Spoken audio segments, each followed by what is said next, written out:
Start recording. Ken, how are you? Which part of the world are you in right now? I'm in the Boston area. Thanks for having me.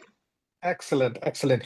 Give us a story, career arc. Where did you get started? How did you get started? And how did you get here to the point where you're running Bluestream as a CEO and founder? Yeah, that's great. I remember the very first cup of coffee I got at my first job out of college, and I heard the story of the way that company was founded without a product. They Oh, founded the wow. company without a product. They went out and they started by going to a potential customer base in the scientific community and asking them what kept them up at night.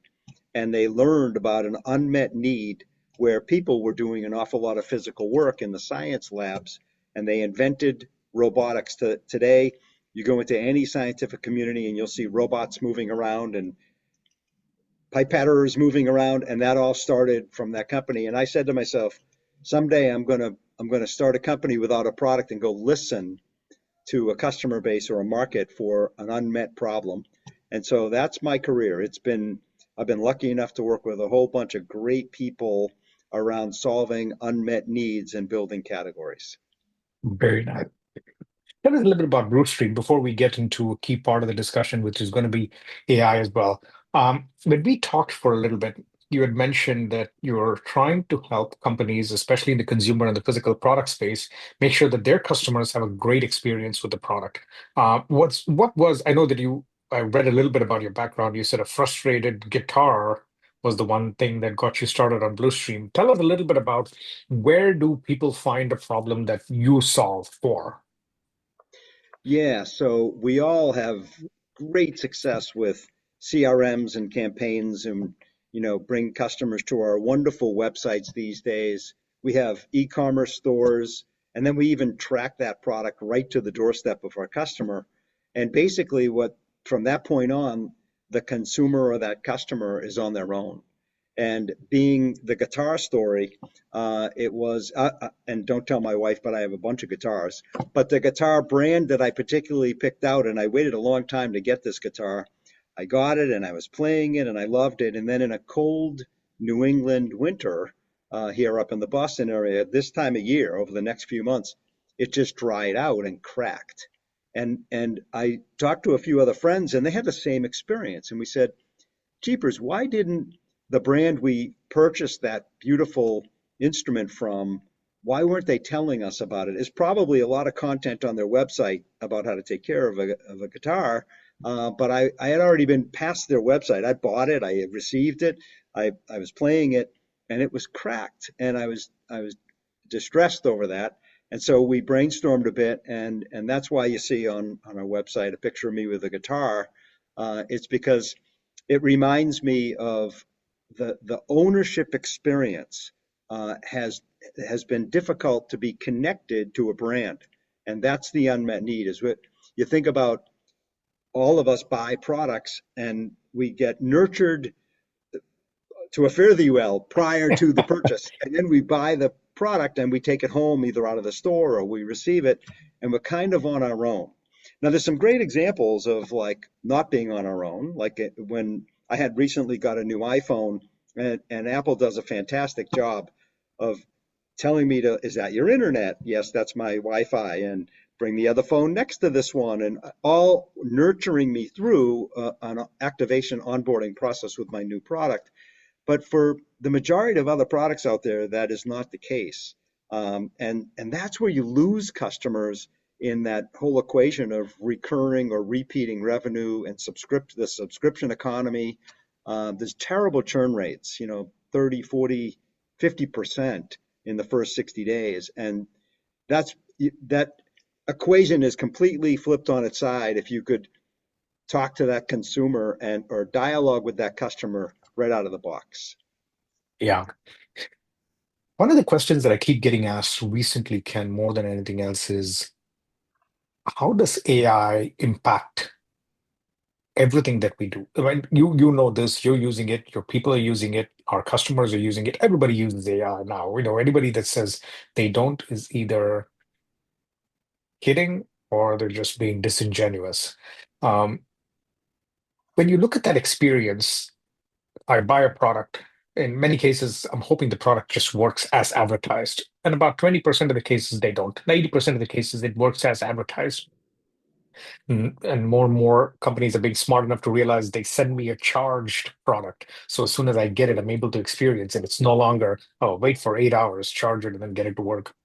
How does AI change all of this? How has the AI started to affect the way your customers are even using this part of the product? It's expectation. It's all of us have an instant information expectation, and it's so easy to go get information now and get guidance by asking a question of an AI tool or a chatbot if I have a problem. And I actually think it's interesting because pre-sale to a large degree has been commoditized. I mean, I remember going to the store so that I could have a relationship with that store or brand owner, and they knew what I was going to use the product for, and that dialogue would bring me back. But now, even if I decided I want that kind of sneaker, that brand sneakers, I go online and just when I'm about to buy it from them, I see 100 different alternatives, and some of them lower cost.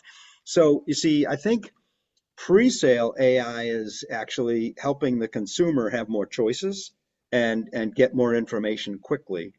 And then the post-sale area, what we see is the need to really help create a hyper-personalized product experience. So I Mm-hmm. get those sneakers home, and the very first thing that I get is I get a nice proactive link about what a great decision I made. And as we all know, there's buyer's remorse. After we buy something, we wonder, did we make the right decision to buy that? Yeah, yeah. But if I get a little encouragement right there, and then what our platform will then do is it will start to ask some questions and nurture rather than promote or give coupons or ask for reviews. We jump right into information and education. And by asking questions, we start to really personalize the relationship. For example, bought those sneakers. Hey, Ken, are you going to run a marathon or are these for everyday use? Oh, I'm just going to use them to jog. Oh, cool. So how many miles a week do you think you might jog? I'm probably going to run about 10 miles because at the end of the summer, I wanted to do a 10K. So I'm going to practice, I'm going to ramp my way up to 10 miles.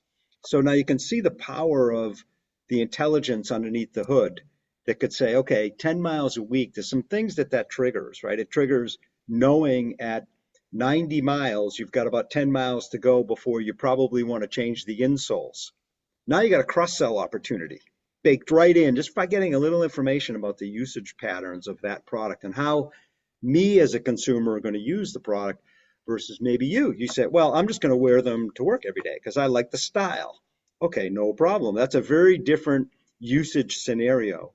And what AI can do for us is it can help us power that hyper personalization for the next messaging as you go along. Yeah. When you talk to customers, one of the things that is interesting to me that when what you mentioned was that instead of instead of looking for an opportunity to upsell, which is almost always is what I get, we got a new fridge, a refrigerator. It's an expensive one, as you would expect. It's about $2,500, $3,000. And after we got it installed, the next question to us, the next message, because you had to register the fridge, right? It was one of those things where you register, and then the next thing is, hey, do you need a new filter? Nothing about what you had said just now. Is the freezer working okay? Because it was not. And it turns out there was a setting that was incorrect. Do you know that you have to keep this at a lower temperature on this versus this one? Can I help you with that? None of that. It was just, hey, do you need a filter? And should you schedule in 18 months for it to get renewed? I'm like, bro, I'm not even ready for that stuff yet. Exactly. So that's such a perfect example. If you think about even asking you about, I call it the second why. The first why did you buy that refrigerator? Well, I needed a new refrigerator. I mean, Yeah, it's like exactly. That's it. the other one's not working. But the second why is, what kinds of foods do you like to eat? I mean, could you imagine if someone actually asked you that from that refrigerator brand? Like, because, and they say it right up front, because we really want to make sure that you get the most out of the refrigerator.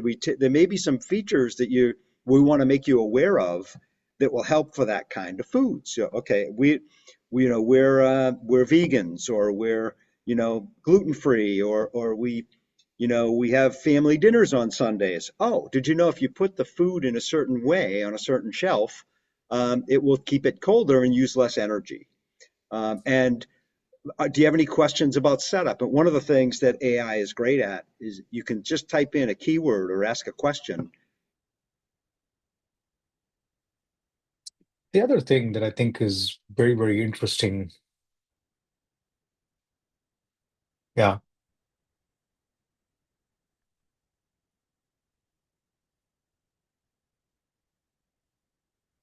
most of the times I do see the need for AI to help us in some way, shape, or form to be able to move that along. But I think that becomes an interesting angle in and of itself as well.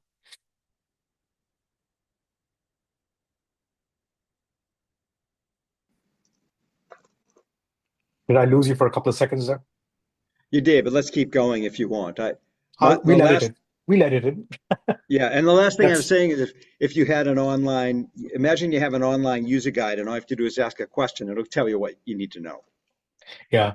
Tell me about how you guys are using AI in the ability for you to be able to do outreach in your marketing, in your because I think a lot of people also that listen to me are trying to find out, you've been an entrepreneur. You know how hard it is to be an entrepreneur. It's almost as if you have to be a founder-led salesperson for the longest time until you get to product market fit.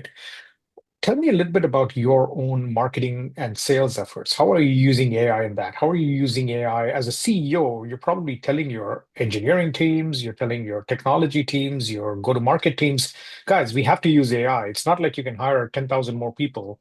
That's not the option anymore. And we've heard that from multiple CEOs. As a CEO, how are you encouraging your teams to use, experiment, and work with AI? What are the things that seem to be working? Yeah, for sure. Great question. And it is across the board. It's a tool. We're very concerned about it. Okay, so we are very cautious and put up guardrails around any packaging we use in our product going to our customer. But we use it pre-sale to help us with building content around what it is that we're doing. So it's a fantastic new tool to help draft, and I'll say tool, and draft up blogs and draft up case studies and help us shorten down articles and things that we've been working on or we're preparing. It's great at doing account research, trying to figure out what about that account has been the trend and where's it going? And is Yeah. there anything in particular that's a key burning problem that we could solve? So that's another. So I see it in those contexts, pre-sale as being extremely helpful for marketing and sales. As a CEO, when you're telling people to start using AI, project me out maybe 2 to 3 years out, not 5 years, not 10 years, just 2 to 3 years out. Um, AI is moving extremely rapidly. None of us even thought what was possible 3 years ago when ChatGPT was launched is possible right now. I mean, I'll give you a context. Ken, we built a product using um, one of the one of the vibe coding tools, Lovable, Replit, something like that. What would have taken at least two people 2.5 months got done in 45 minutes. It's just ridiculously amazing how quick these things have become good at doing what they're doing. Um, so as a CEO, if you project out 2 to 3 years, where do you think this is headed? What are you starting to prepare for your teams and for yourself and for the company to go through this and say, hey, this is how we're going to navigate this to make sure that as we build the company, as we build the organization, we can have the right things in place to leverage it and not get, as they call AI blindsided. So I see three layers. The one I talked about earlier, where today use it for any kind of assistance in some of the marketing content and account targeting to be a Yeah. better service provider on our selling process. I think the next step is all about super personalization, making it, Mm. all of us as buyers, we want a personal relationship. The more successful you are as a business, the less connected you are to your customer because you can't be. Whereas early on, you can have the one-on-one dialogues about their usage, So I think AI is going to help, and it is already helping power hyper personalized experiences. I think 3 years out from now, I think the technology will be enabled to a point where it's really easy configuration to be run on engines that will do things. So agents that can do things that today we can't even imagine they would do. Like just start, it's almost like just light the fuse and then let it just continue to burn and glow as a beautiful fire, that we get to sit by and have our own personal warmth and glow that we want. So rather than having to do a lot of configuration or to have to teach it much, there'll be just so much more information available to the technology that the winners will have put up guardrails and made it really easy for all of us to use these tools. Yeah. I think the interesting part that I also hear from a lot of people is how much more agency or the ability for you to do whatever you want is enabled because of AI and agents, right? Previously, you would go, well, I can't do that because of this, because of that, because of the third thing. Well, now you can. You don't have to think twice about it. You can just go do it and try it and see if it works. One of the interesting questions I had a CEO, Misha, who I spoke to this morning about a couple of hours ago. Misha is the founder of a fairly large company that is in Charlotte, North Carolina. What they do is they manage inventory management for a lot of big retailers. They are part of the puzzle. They're not an inventory management solution. They're part of the puzzle. And now, especially with all this tariff and transshipping and all of that stuff, their software becoming a lot more interesting, and they're starting to get traction. And one of the use cases that he had mentioned to me, Ken, was I'm using AI to be able to find out to a large extent which of my customers will likely convert based on their messaging, positioning, and things that they say on their conference call, on their earnings call. So previously, he would have somebody go through it and find out highlights. Now he says, I'm doing it myself. And he's built some kind of a thing that allows you to go into that, read all the earnings transcripts, calls, send that. And he sends personalized messages to the CEOs themselves and says, hey, I heard this on the call. Can you connect me to the right person? He says that has given him close to about a 30% higher conversion rate than anything before. It's beautiful. So what's awesome about that is, not to put it in context of Bluestream, think of the value post sale. Yeah. If once you have that customer, all that CAC investment that's been made, it's 10 times easier to sell again to the customer you have than to sell to a new one. And imagine the power of knowing the usage patterns. A beginner starts here and then wants to learn more, become an intermediate, and then become an expert. Meanwhile, the product ownership is evolving, the life cycle of the product itself. Maybe there's some maintenance that needs to be done. Maybe there's some trimming that has to happen. And so the AI has enabled us and will continue to enable us to nurture and create a personalized relationship around product ownership. And what it's going to do is drive, and it is doing now, is we see a 30 to 40% reduction in churn or increase in repeat sales. And to me, I'm answering your question about how it's helping my sales and marketing team by expanding my current customers faster, keeping more and helping them be successful, and then they buy more. Retention and expansion is one of the biggest use cases that people don't talk about enough, I think, which is retaining customers to reduce churn and expanding the use of the customers. If your NRR, net retention rate, and DBNER, which is the dollar-based expansion rate, goes up 125, 126%, I mean, that's like 25, 25%, 25, 30% of your quota for the year that you don't have to hit because customers are buying more. I mean, it's that much easier, right? We see a 30%, hands down, every time, 30% improvement in retention. Yeah. It's just because, and think of it, if you could automate that when you're small and you have a personal touch, you retain a lot of your customers. God bless you. But as you grow, you literally lose that personal touch, and then you're leaving it up to systems. But if you could have the personal touch at scale, you will retain more customers, and that just drives revenue. As you said, in the subscription economy, we see it's just crazy growth because they lose 50% of their customers within 90 days. And they spend so much money to get those customers on CAC. with coupons and freebies and all those things. And then within 90 days, they're, half their customers are gone. And to your point, we call it a leaky boat. You gotta like get Shovel all those enough on the top. customers just to get back to even. Like you've got to add 50% more. And so that to me is the magic. And the other part is actually interesting. So if you sell a supplement, for example, or you're in the wellness space to help consumers or help people be well, there's so many cross-sell and upsell opportunities. In addition to retaining your customer further, we see a 20% plus increase in the average order values because I bought the supplement because I wanted to maybe run a 10K at the end of the summer. Yeah. Never realized that I might want to have some protein powder that might help me. Didn't know that if I drank a certain type of tea right before bed, it would actually stimulate a little extra muscle and reduce my fat content, overnight. Like, so there's these companies, our customers, our clients are wonderful and they have portfolios. What's beautiful, like you said, companies are committed to helping. They're really an emotional, personal story behind most companies, and they're committed to helping their customers succeed. And so to tell the story over time through the voice of the product is just a magical thing. Yeah. Ken, this was awesome. I'm so happy that we got a chance to be able to connect. Thank you for talking about both the AI stuff and Bluestream in particular. I'm sure we'll probably catch up with you in about a couple of months or maybe a couple of quarters again, see how things are going. And it was great talking to you.